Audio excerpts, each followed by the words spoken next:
everybody, it's Magic Prepper, and today we're going to talk about storing food from a 1 to 2 year rotational pantry standpoint. Now, really quick, if you like prepping and survivalism, please hit the subscribe button below. It really helps the channel grow and it helps share more of the message that we're trying to put out there, which is information on how to survive that SHTF scenario we all think is going to eventually happen.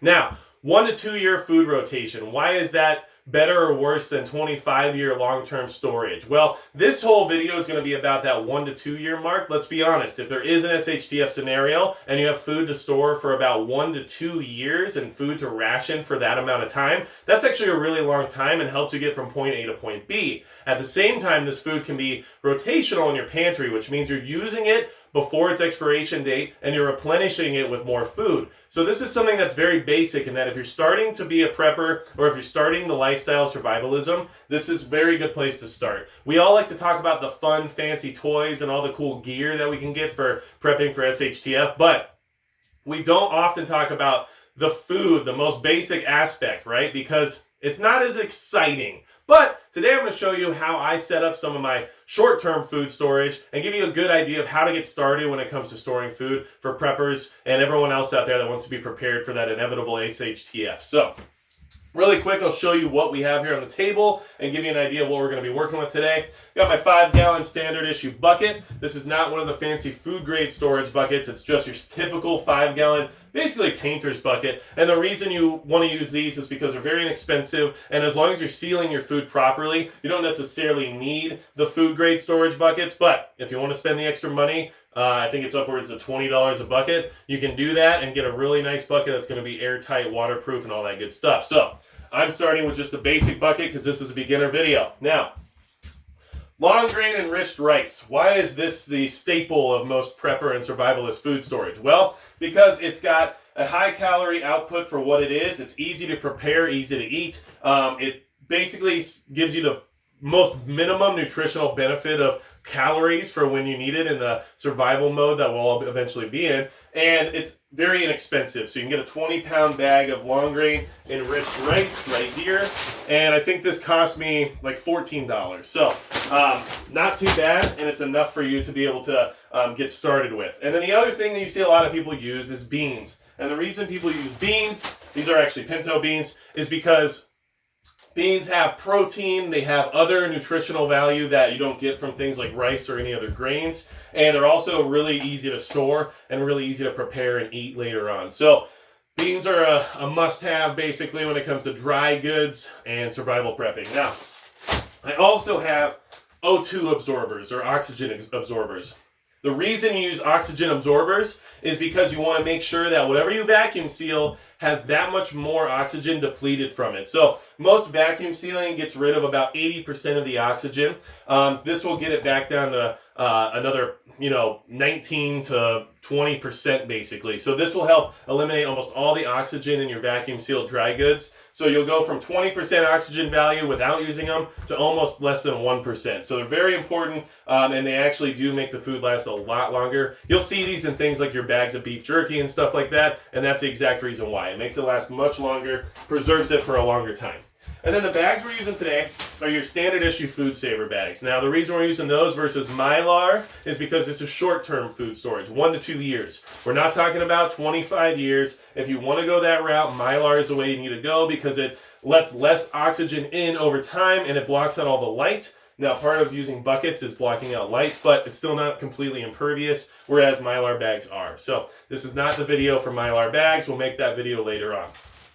And I am using a relatively inexpensive budget vacuum sealer. I got it from Amazon. It was about $20, and I actually learned about it from Central Florida Prepper's YouTube channel. If you want to go ahead and check his channel out, I'll put a link above. And we actually just did a live stream together last night. So I'm going to go ahead and link that in the description below as well as up here on the screen so you guys can go check out that live stream. I think it went really well. We covered some awesome topics, and he's got a great channel that also covers some of this same information if you're really interested in prepping and survivalism. So this is what I'm going to be using today.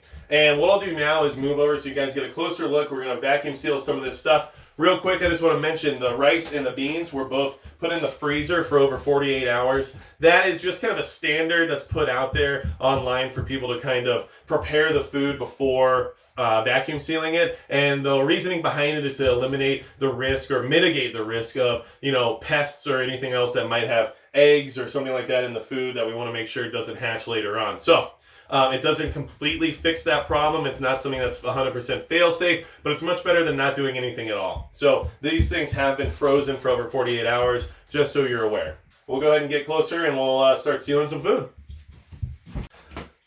Okay, so these are not very big bags. They're quart bags, okay? So I'm not gonna be able to fit a ton of rice or beans inside of these bags, but they're gonna do the job for today and just kind of show you how this whole process works, and then at the same time, give you an idea of how much of this we can probably store in one of these 5-gallon buckets, right? So first things first, we need to organize and get a little bit more space. This bucket can go. Obviously, you just wanna make sure that you don't overload it, and the problem with a lot of these buckets is that they're not that strong. So if you stack them too high, a lot of people say 2 is the max you want to stack them, but obviously, everyone's space limitations are different. So you just want to make sure you don't overload the weight on these, because the lids and the buckets themselves are made to be extremely sturdy, So go ahead and set this over here on my table. Okay. And we're going to start with the beans because they're a little more manageable, and I'm not going to have to open a 20-pound bag. I'm just going to have to open a 4-pound bag. It's a little bit easier, right? So I'm going to move the rice over here. You are seeing a little condensation on the bags right now. It's super humid out here right now in North Dakota, and I'm in the basement, so that makes it even worse. But, these beans are going to go ahead and give us some protein at the end of the world, right? And I just want to make sure we seal these up nice and good, okay? Just give me 1 second here. Make sure I got everything put together for this whole adventure, which is what I'm calling it because I'm not some kind of a professional or anything like that. Okay, so let's see here. Let's go ahead and take out the oxygen absorbers. As you can see, these are actually vacuum sealed. The reason behind that is because we need to make sure they don't, expire before they're being used. So I will have to re-vacuum seal these once we're done here, but for now we're going to open it up. And make sure you always carry a knife, even if you're at home, because it's just what you're supposed to do. And when I was a Boy Scout, that's what they told me. So whatever, I guess. All right. There we go. Oxygen absorber, something you've seen many, many times before in different bags of jerky or stuff like that, okay? We got oxygen absorbers. We got our beans, and we got our bag. Obviously, the way these work is that they're sealed on 3 sides except for the top. And then you fill them up, and then you go ahead and seal them using the vacuum sealer, okay? So, open up the beans.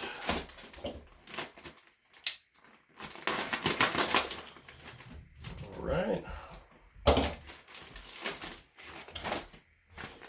Now, some of you probably use like a funnel or something like that to make this a little bit easier. I'm a masochist, so I basically am going to make this as difficult as possible on myself, but that's just how I roll. So, go ahead and start dumping some beans in there. Okay, now you don't want to fill it all the way to the top because you need room for the vacuum sealer to work properly. And once you lay it on its side to get it sealed, you got to make sure the beans aren't going to be spilling out all over the place, okay? So just make sure you keep that in mind. You got to leave some negative space here, and that way you can throw in your O2 absorber, right? Throw that guy right in there, okay? There we go, sitting in there just like you would see a lot of other types of food packaging done.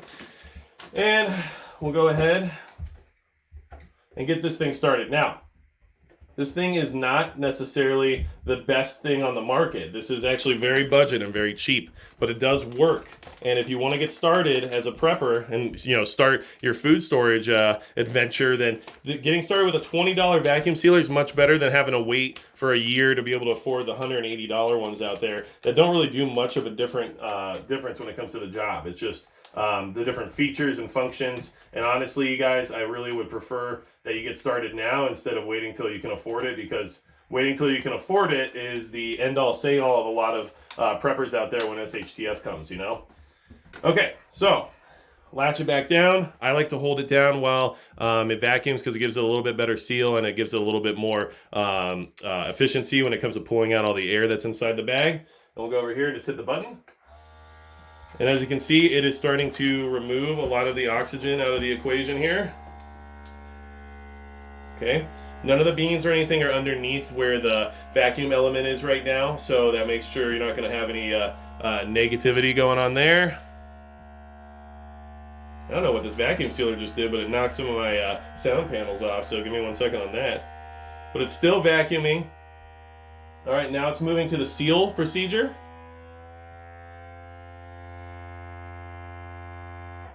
Okay, and now it's sealed. So, like I said, I just put a little bit of pressure on it, nothing crazy, just to give it a little bit of an additional seal and give it a little bit better help when it comes to vacuum sealing everything. Give me 1 second, let me get this out of the way. Jeez, didn't expect a freaking earthquake from that thing. All right, so, perfect. And we'll go ahead and open it up now that it's had a little bit of time to cool down, because these heat seals are basically where it melts the bag to itself, okay? So as you can see here, it's got this really nice seal right here across the top. Everything is very sturdy in here right now. I mean, there is no movement, no budge room at all. It's basically like a rock. This packaging is strong. It's not going to be impervious to puncture, but it can be very durable, and I think it's going to do a fine job for this 1 to 2 year rotationary food storage that we're talking about. So, as you can see, this is the finished product. This is what you're looking for. Extremely well sealed. You want all the beans in there to be underneath the seal line here at the top, which they are. All the oxygen is absorbed out of the bag, as you can tell, because it is not going anywhere. Solid as a rock, okay? And then you got your O2 absorber in here as well, that you can tell is going to do a good job of making sure that any additional air or oxygen that's left in here is going to eventually just dissipate. So this is exactly what we want to do. Now, I've seen some people where they actually put another seal above this or below it just to make sure that if this one loses its integrity, it has like a backup basically, but it's up to you. I don't necessarily feel the need to do that. This is a really strong, good seal we have here. So I'm going to go ahead and say that this is a success, and we will move on to the next one, okay? So you basically got to see the beans here. Let's go ahead and move on to the rice, and then, I'll finish the rest up by myself, but I'm just trying to show you guys how this food saver system works. This is a very inexpensive thing you can buy for $20 that gets you started on your prepping and survival food storage. And if you're new to prepping, this is the best beginner investment you can make, because yeah, there's a lot of fun toys and gear out there that we all like to show off and have a good time with, but the likelihood of an SHTF scenario is that this food is going to be more important than any of those things. So we'll go ahead and move on to the rice.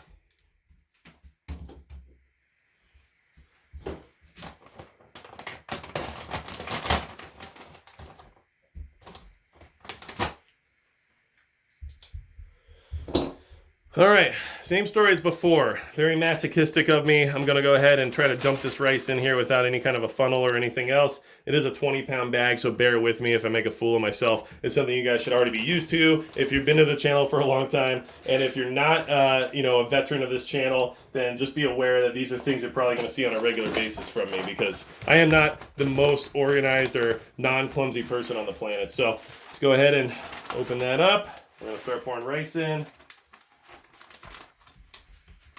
And yes, you can make this easier on yourself. You don't have to do it like I do, just because I like to make my life more difficult. Okay, and don't forget, you need that negative space to be able to get a proper seal and to have space for your O2 absorber. So I think that's going to be about right for me on this one. Okay, I'll set that down.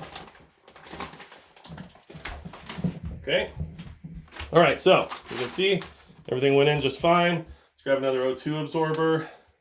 And I like to kind of stick them down in the bag. You don't want it to be at the very top, where the seal is going to go, because it's possible for it to get vacuumed to the point of not actually being as effective as it is when it has a little bit of negative space because of the rice grains, and it can actually absorb the rest of the oxygen out of the food area of the bag versus just like the top part where you're going to seal it. So, got that in there. I think we're ready to go here. So, same story as before. We're going to pop.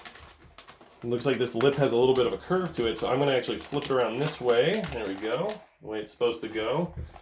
And we want the rice to try to stay put, but easier said than done. It's a very, fluid grain. It doesn't like to just do what you want it to all the time, but all right, I'm going to close that down. I think we got a good seal there.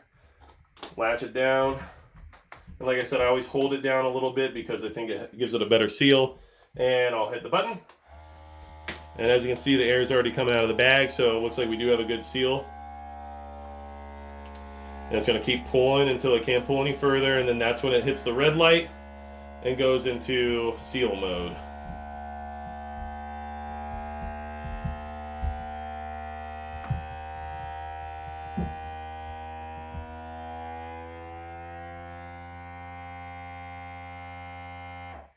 Okay, so I can let it go now. Like I said, I like to let it cool down just for a few seconds to make sure that the melt on the seal doesn't get affected or lose its structural integrity. And I give it that time to just kind of cool off naturally before I pull the thing open. And I have had it before where you pull it open too early and it will actually kind of split the seal or give you like a pull tab on the side of the bag, which obviously isn't something you necessarily want. So I think we're good to go. I'll open it up. Okay. Got a nice solid seal line here. And don't forget, that's what you're looking for. You want to make sure there's a straight line that is completely solid. You don't want anything that looks perforated or anything that has a bubble or anything like that in it. The rice is, oh man, it's hard as a rock. It's not going anywhere. You can see where the bag had to fold and wrinkle just to try to suck some more of that oxygen out of the room, right? And we have the O2 absorber showing right here, which means, you know, it's going to do a good job of pulling all the rest of the O2 out of the food product there. And this is what you're looking for. I mean, this is a solid, sealed, food saver style bag. It's not going to be 25-year long-term food storage. So all you trolls out there that are going to sit there and tell me about how this isn't going to last through SHTF, okay, I get it. But listen, this is going to last 1 to 2 years at least. I can put it in my rotational pantry. And if SHTF happens tomorrow, this rice is still going to be good 2 years from now. And I'm still going to be willing to eat it. And guess what? I think that's a lot better than having no rice at all. So here we go. We got our rice here. We got our beans here. Okay. You can see this is a good combination of storage food. And what we do then is obviously break everything in my entire house. Or, you know, if you want to be a little bit more civil than I am, you can go ahead and just reorganize it a little bit. Okay. Okay. And we're going to go ahead and throw everything in the bucket. Okay. 5-gallon bucket. There's a lot of space in there. Okay. So just to give you an idea of how much space there is in these buckets.